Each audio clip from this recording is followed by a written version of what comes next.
Hey, I'm Tyler Yaremchuk, and welcome into episode 184 of the Real Life Podcast. I'm joined by Bagged Milk, Chalmers, Jay, and today we're going to take this episode and dedicate it solely to a conversation that needs to be had. Obviously, the current events going on south of the border, and really it's become a worldwide thing. It needs no introduction at this point, but it is a conversation that us as a group of guys with a podcast feel as though we need to have, and not need to have, we want to have this conversation. And I think everyone should. I think everyone should want to be a part of a solution, it doesn't matter if this is something that affects you in your day-to-day life or not. I think you should be looking to change for the better. And to get this started, I'm going to read, since we are still an Oilers Nation podcast, I'm going to start by reading the statement that Connor McDavid put out on his Instagram the other day. I actually thought it was one of the better statements that was put out, but he said, "Like everyone else, I watched the horror of George Floyd's murder and felt helpless and sick to my stomach. And as I have watched the many protests against racism and social injustice that have been taking place around the world, I realized that I need to do more to educate myself, that I need to learn more about the history of racism in our countries and to listen to the voices and the perspectives of the Black community and other racial minorities to try and understand how I can help affect change going forward. As a young white male and pro athlete, I recognize that we live a very privileged life. I believe that the time is now for all of us to get out of our comfort zones, to not sit idly on the sidelines, and to be part of the solution to ensure that we end racism in our society." And the reason I started with that is because he highlights the part about being a white male who's privileged. And I think that's a perspective that, if I'm going to be blunt, the four of us kind of come from. And I guess it still is important for us, like I said off the top, to, even though we have never been affected by racism, we need to be a part of the solution for this. And I guess that's kind of where I'm going to start. And I'll go to you first here, Bagged Milk. Just your thoughts on the conversation that's kind of been happening now, both online, on the news, throughout all the media, on what's sort of been happening here and the movement we're experiencing. I think it's incredibly important. I think that what you're seeing right now is a lot of people getting uncomfortable, and they have to be.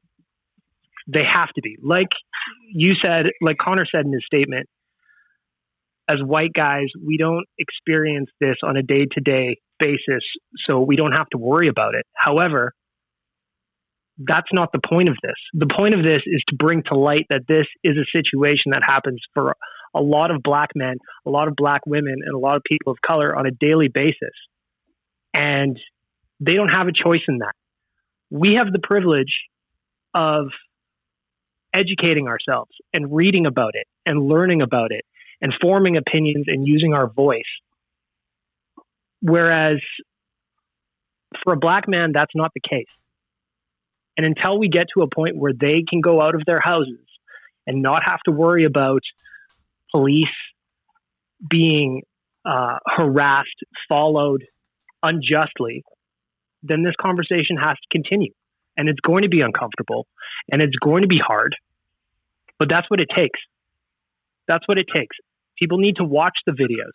They need to watch what happened to George Floyd and see him say, "I can't breathe," with somebody on his neck. They need to see it, because that's happening. Just because we know George Floyd's name and everybody should say it, this has happened so many other times throughout history, countless times, hundreds of times, thousands of times. And until we get to a point where everyone is on an even playing field, this conversation needs to continue. It needs to happen. And I'm sorry if people get uncomfortable by it, but fuck off. Because you can pretend to be a good person, but unless you're taking part in it, then stop. And stop pretending. I don't want anyone to comment on this and do the whole stick to sports things, because stick to sports thing, because one, that's tiring, and two, like, if you have, like, you see it every time when an athlete releases a statement, when a reporter retweets something, 3 comments in, there it is, stick to sports, stick to sports. And it's, that's kind of what has allowed this to be a problem for so long, is everyone going, well, I'm just going to stay in my lane. I'm going to stay in my lane, turn on the blinders, pretend it's not happening, whatever people would do. And sticking to sports isn't enough right now. And I'm glad that a lot of really prominent athletes and people around the sports community have spoken up against this and haven't been afraid to do so. Yeah, I believe it's safe to say that we don't have to, we all agree that watching and what's been happening, is horrible. And I can't help but think that it happening right now during a pandemic and during a period of a blackout of sports is the perfect time to keep this awareness, because like we were talking about earlier, this kind of thing, when it's happened in the past, whether it be Trayvon Martin or whether or not it doesn't matter who it is, it's the flavor of the week, and protests come out and people listen, and then it goes away because it's not a subject that you want to continuously have to think about. It's uncomfortable, but we need to in order to enact change. And with there being no sports to take people's minds off it, with there's no NBA finals and no Stanley Cup finals to just stop, to allow us to have the reprieve from this, it helps keep that message. What I was hearing from, somebody was that this conversation is like, you have that community pushing a boulder up a hill, and they're constantly doing it to try to get equality and to try and, just deal with the stuff in their lives that's happening. And then all of a sudden something like this happens and a bunch of people flock to help push that boulder up the hill. And the boulder goes a lot faster. And then people realize how hard it is pushing this boulder up, and they stop and they go back to what's easy. And it's a vicious cycle. It continues to happen.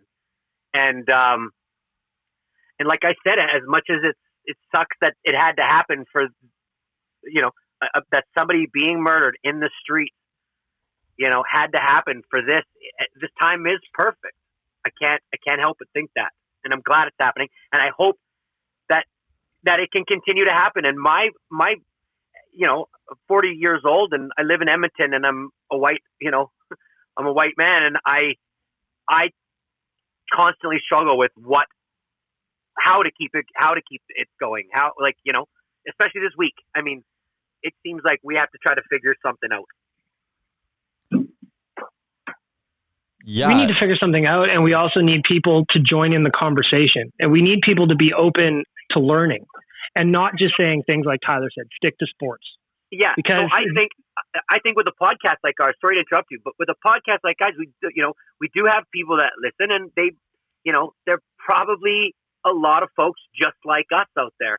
And so with this podcast, I don't think that the idea behind this was to, sit there and point out all the injustices and, talk about, because I think everybody agrees with each other that things are horrible. But maybe, just maybe, we could come up with some ideas or some ways to kind of keep it going. I mean, personally, the things that I've come up with, I took this moment, and on Tuesday, I had a real sit down with my wife and both of our kids. I've got sons; they're 6 and 9, and I felt like this was the perfect opportunity to explain a very, very tough thing to them.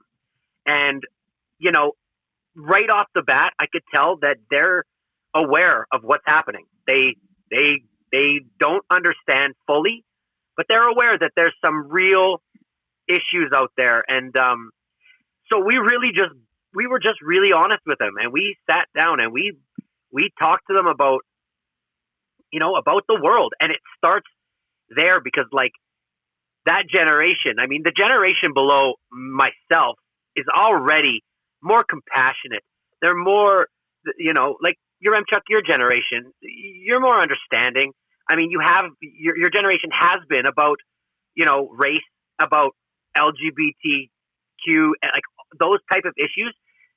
You're better at them than we are. And I hope that with teaching your kids this kind of thing and taking this moment, that we can continue to make the generation after you better. And, because that, in my opinion, because I don't know any other way that I can help, but that's, in my opinion, how I can help the most, and how people like myself can help. And it is to focus on your family, and your friends around you, and speak up. Really, I think your analogy about the boulder up the hill or the mountain is so accurate, and how we as a society will periodically get behind that boulder and push it up to then let it roll back down to scary levels. Personally, thinking that, being a proud Canadian, a proud member of a very diverse and multicultural country, thinking, that's great.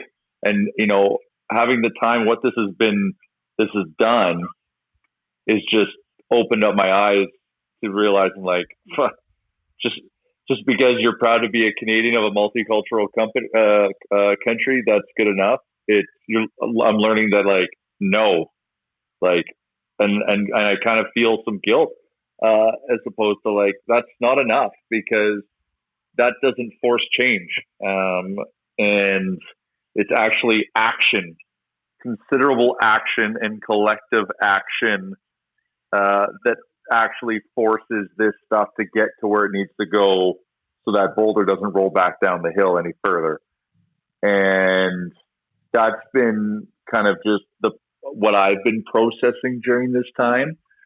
And you know what, like, you're right. Like, with this just being the sole topic of our society right now, it's allowed me to just go deep into it and actually, do what everyone's saying, like, and learn more and get an understanding. Like, before, you just hear things and kind of leave it at that, but, like, no, like, get deeper and realize the fucking mess that's down there. That I'm now being more aware of what people are experiencing. People of race are experiencing in day-to-day life. That, fuck me, I just thought rose-colored glasses guy over here just thought, everything was good, but it's fucking not. And as uncomfortable and as shitty as it is to witness what happens, this reaction, the protesting and people, getting together, and on the positive side of it, like, you just discount. It doesn't matter when anything happens. There's always going to be such a small percentage that take this as a wrong opportunity in terms of, like, looting and shit. And then that gets the headlines and actually buries all the fucking good work that's happening right now and reaction that's happening now from this. Mm-hmm. But, like, it is amazing to witness, the mobilization of community coming together to help elevate and push that fucking boulder. It's very interesting to see. And I think, I really fucking hope this continues and we don't park it behind another, the next story, because I think this has really unlocked the opportunity and the reaction that we're seeing. And yes, like, being a pandemic, there's even like, we're more woke to things, and people are responding quicker than just kind of letting things slide away. They're getting behind it. It's very interesting and powerful to see. And yeah. Sorry. No, go ahead, buddy. Well, it starts, and like, all the stuff that you're saying, I totally agree with. And it all starts in every situation, whether or not it's your business and your business is having a problem, or whether or not it's your family and your family's having a problem. The leadership in any of these areas has to be the ones that step up in these times of needs. In a company, the CEO must step up, and in this moment right now, unfortunately, like, the leadership is so bad at stepping up and helping. Like, it's all about enacting change. Enacting change is with actual legislation, and Mm-hmm. so I can't do that, and so we have to, like, hope that the leaders, whether or not in sports or in, in a Hollywood type of, like, in movies or whatever, the leadership, people that people follow, that they don't allow this to stop. And all I can do is kind of be a leader at my house. You know what I mean? I don't, but that's your part. But that's though. important, right? exactly. That is very important. That conversation with your kids, Chalmers, that's fucking like the most powerful thing you could do. Yeah, and it was so important to us. And, you know, just to further on that, because I do want to just talk about, you know, how I've processed the past week was, you know, on Tuesday, when I woke up, and obviously at 6 o'clock, I like to go on Instagram in the morning and see what's happening. And it was Blackout Tuesday. And I started noticing really quickly what was happening. And I thought it was very cool. And so I remember seeing just blackout after blackout on Instagram, and I couldn't help but really, really want the people that have a voice to do it. But I was kind of stuck between myself. You know, I don't post on Instagram. I'm not much for social media, as you guys know. I use it, but I don't engage in it much. I just don't. I don't know. I don't. For no reason other than I just don't. But I was worried now that everybody's doing this. If I was to do it, I don't really have that much of a following. Is that more portrayed as a look at me, as a grandstanding? And is that going to make me just feel better? And then therefore now I feel better. So I'm less likely to do anything of real means, you know? And so I had that conversation with my wife, and we didn't know the answer. And it's these difficult conversations that we're having that are so important right now, you know, because I have to admit, I had no idea what to do. And it was, and, you know, it was weird. I had that same kind of internal conversation as well when I saw the black squares going up, and I kind of went, okay, like I should be a part of this. I'm someone who supports this movement, but I understand where you're coming from, where if you haven't posted on Instagram in 7 months and you throw this up there, it might come off as disingenuous, where Chalmers, it's not like you're staying silent though, right? And I think that's the important thing too, whether you're posting the black squares, sharing every petition you can, whether you have the money to donate to things, anything like that.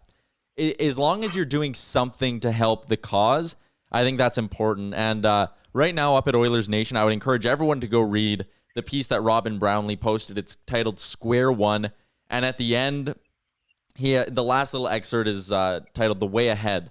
And I'll read that quickly. He goes, "It's been said often in the days since George Floyd had his life snuffed out over $20 that not being a racist isn't enough. We must all take another step and be anti-racist, not only in what we say, but how we live, no matter what our walk of life, in our deeds, in our interactions. That's damn sure going to take the kind of change we haven't managed up until now." And I like that part there from Brownlee, because he sort of emphasizes that it's multifaceted. You know, just posting on social media, okay, that's good. That's one step, but you're not up the staircase yet, right? Like, you need to be more than just not racist. As Brownlee said, you need to be anti-racist. You need to be actively helping the cause here. And I think we have seen that with a lot of people. Are there some people who are probably doing this for attention? Absolutely there are. But in everything, there's going to be bad people who try to exploit something for their own benefit. And I think for the most part, if I today on the air, I was talking to Carlin Gay. He's the managing editor of NBA Canada. He's a Canadian, a black Canadian living in Charlotte right now. And the way he put it was, make this a movement and not just a moment. And make this more about just what you're sharing and all that, but do stuff that you actually believe will affect change. And I think that's an important thing for everyone to take out of this, is you want to do more than just share on social media. You want to have, as Chalmers, like you said, tough conversations with your family, whether you have kids or not, with your wife, with your friends, whoever. I think that's an important thing to pull from this, is have those tough conversations and try to actually evoke change in your own community. And I think people also have to be open to learning. They have to be open to education. They have to keep their eyes open with an open heart, so that when you have a tough conversation like Chalmers had with his kids, that it doesn't just go in one ear and out the other. Because having the tough conversations is important, but like Brownlee wrote in his piece, you have to do more than that. You have to make sure that you're using your spot in life, your voice, to correct the wrongs that we're seeing. You have to go vote. You have to go vote in municipal elections. You have to vote You have to find out when those are and make sure that we as a society are weeding out the people that are not ready to make changes, because it's long past time. I also think that it's important that, the words were great. I had the conversation with the boys and they get it. But the actions that follow in the years to come, they have to also be, on the same page as what that conversation was to keep it going. Whereas I can't be complacent where if we're sitting around with a group of friends or, a family member says something, and not, speak up against it, because the boys are like the younger generation is going to see that.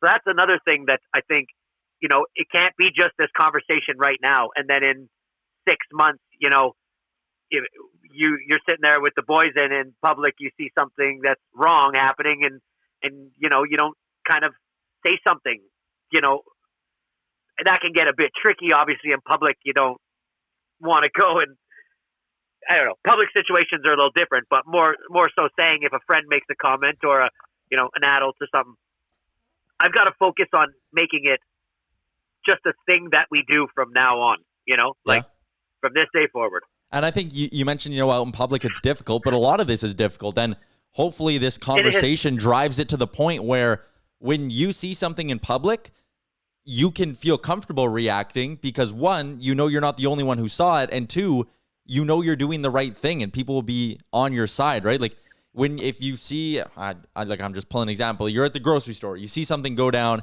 it's racist.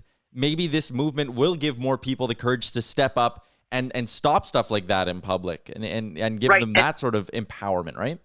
And doing it in a calm fashion. I can't stress enough to anybody in public that if you see any type of situation that you feel like approaching, to approach it in a calm, unbiased manner, no matter what the situation looks like, is the only way that it can be done. Because barging into a situation and just assuming kind of reading a book by its cover type of thing, that always leads to more escalation. And I think in anybody that's trying to do good, the name of the game should be de-escalation of it, right?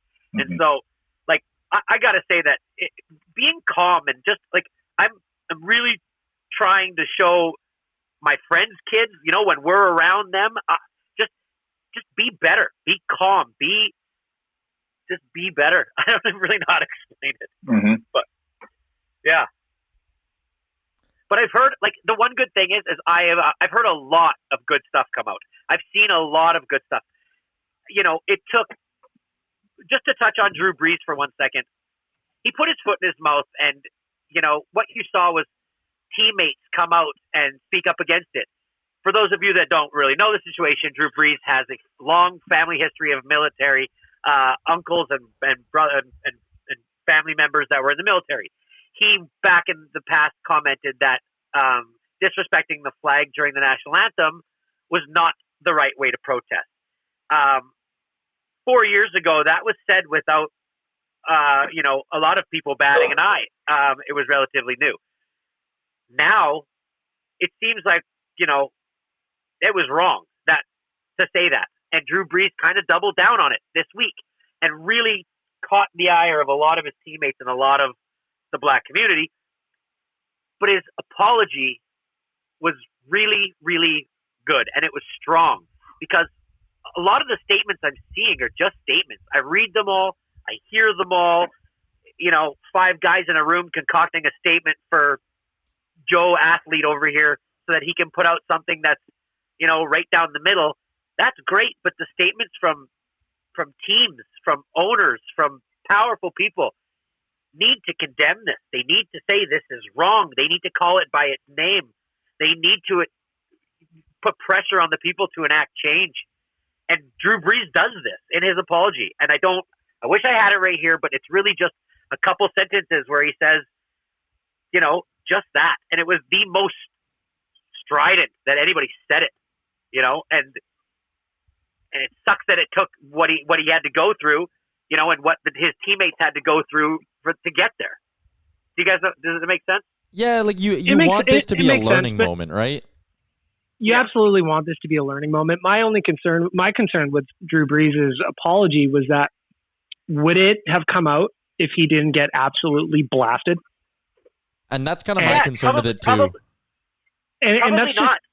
And that's my problem with it, Chalmers, is you're right. It's a time to learn and it's a time to grow individually, but that's why I think education is so important, because the protests that were going on in the NFL, Colin Kaepernick, they were peaceful protests, kneeling during the anthem as a means of raising awareness for what was going on in the streets.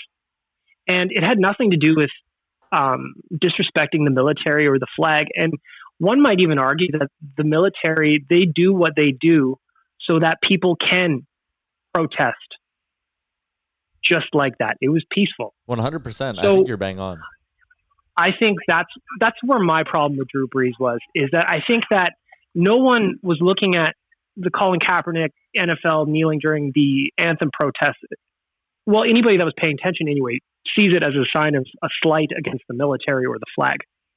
But see, and that's where my problem with what he said was he did that sleight of hand trick that people do in these situations. And, you know, the leadership in the United States, and I'm talking the top leaders, they do this. They do this trick where they take their eye off the ball, you know, and they change it. Him kneeling down was not about the flag, and protesting is not about the flag. And it's about one simple thing, that black people are being murdered in the fucking street by police. That's what it's about. Don't change it. You know, don't turn this around. And until they all stop, like, trying to do that, until there's a faction of people that stop trying to do that, you know, it's gonna get muddied. You know what I mean? And it's shitty. I just hope that anybody that thinks to themselves that there's a right and a wrong way to protest, like, understand what they're protesting, and then just leave it there.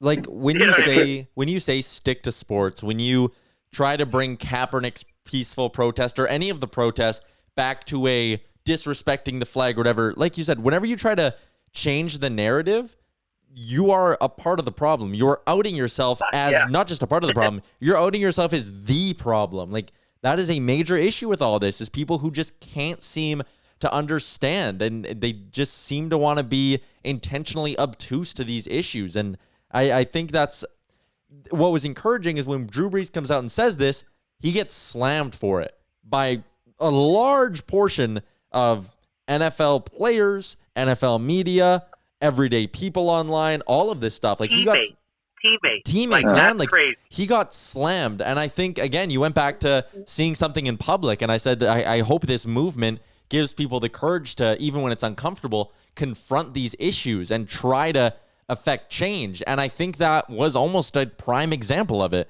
Drew Brees put that out. Positive. That's the positive that's come from this, is Drew Brees puts that out. He is a very important figure, one, on that team, two, in the NFL, in the entire sports landscape, and people were not afraid to tell him what they thought. And I think that's one of the positives to come out of this, and I hope that's what can continue to come out of this. I hope that every day you notice a new positive with this movement.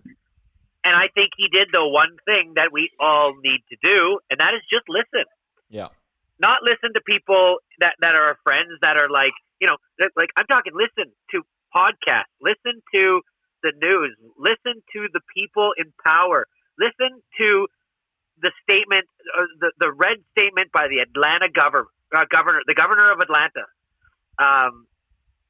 It was awesome. And you listen to that. Just listen to it and understand. Like, if you still have the view that you have after listening to all these stories and having real empathy, then, I mean, there's no help for you. You know what I mean? Like, it's tough not to hear some of these stories, put yourself in that position. You know, the ones that get me the most, because I have two children, right? The ones that have the most impact on me are the stories of black fathers who say, there's a talk that happens before, like, the sex talk. And it's the talk of, you're a black person and what that means. Mm-hmm. That when you are out in public, it is yes, sir, no, sir. It is if you get pulled over by the police, if I get pulled over by the police, if you're with me and we get pulled over by the police, this is not just like a small thing. This is every single one of them has to have this conversation with their children. Just imagine that. And then, further to that, to say, to just be scared that you can't sometimes protect your children from this type of thing happening. I mean, it's crazy. And if you hear those stories, those ones I resonate with the most, right? And to the point where I've heard stories of fathers telling their children, "You're going to wear this lanyard," and the kid not understanding why this lanyard that he had to wear was so important and why his dad made it so important, until one day they got pulled over, and in the lanyard was his ID and his birth certificate, and he was able to not have to put his hands anywhere, and it was just like, what a world we live in where that is a fucking thing, and I never thought of it. And it's so listen and understand, you know what I mean? Like, and just have empathy, I think. Well, and that's, I mean, Chalmers, you just kind of said that's kind of proving my point why I think education is so important, because I also read those stories. And again, it goes back to opening your mind and opening your heart to the experiences of others, because as a white guy, and you just said it, I never had a conversation about what I need to do if I get stopped by a policeman or a police officer, I should say. I've never had that. I've never had to worry about it. I've never been stopped at a red light, look over and see a cop car and wonder what's going to happen next. I just go on with my day. And until we can get to a point where that's the case for everyone, then there's work to do. There's education that needs to happen. There's learning that needs to happen. There's personal growth that needs to happen. And people might be asking yourself, like, why? I'm physically, if I lived in the States right now, I would be fucking scared. I just would be, because when you watch videos on the news or anything where they flash back to 1960s where there was riots after the exact same type of shit happened, a black man was murdered by the police, and this shit happened. We're talking 60 years later, we're seeing the exact same shit. That is not a fucking place I want my kids to grow up. That's not a time I want my kids to grow up in. It's about goddamn time that something fucking changes. And it's just crazy to me to think that 60 years later we're seeing the exact same shit. And brutal videos, and just police brutality being protested, which is causing police brutality. It's like, fuck, I don't know. It sucks. It's not a world. When I'm watching the news and my kids are watching it, all I think of is, like, I feel like every day it's getting worse, and it has been for quite some time. Forget about a pandemic. We can't fucking control that. There's nothing we can do. We can do our best, and I think in our little community we have, right? But like, this is like just humanity being fucking awful, And it's just not a place. Like, it makes me scared. It makes me want to keep my kids in like a little bubble, and just like, I don't know, just sucks. You said it's supposed to be, when you have kids. As humans, it's supposed to be our nature for humans to help humans, but somehow this has been allowed to happen for a long fucking time. And yeah, it makes me sick to my stomach. And it's, but that's the thing, like, it's good that we're reading this shit and we're going deeper into it so we can have this deeper emotional connection and feelings to this subject, to this fucking issue. I think, if there's any positive, and I just hope everyone's fucking doing this so we can get together as a global community and just fucking have this be better. Yeah, and Chalmers, you said, every day it feels like it's getting worse, and I think what we should all hope for with this movement and with everything that's going on is that moving forward every day it can get a little bit better and a little bit better until it's not a problem anymore. Guys, I want to thank you all for talking about this today. For everyone who listened, thank you very much. We know this is a hard conversation to have, but there's a point and a reason why they're being had. I know the four of us don't want to come off as being the moral police or anything like that, but I think it's important for everyone, no matter what color you are, to have these conversations and to try be better so that eventually there can be equality, and it's no longer a question of, you know, what the color of your skin is or anything like that. It's just a matter of being human. So thank you guys for being open and honest during this and talking about the difficult conversations you've been having. Thanks to everyone for listening to this as well. And think about little ways that you can make different changes to make the world around you a little bit better. Episode 184 of the Real Life Podcast is over.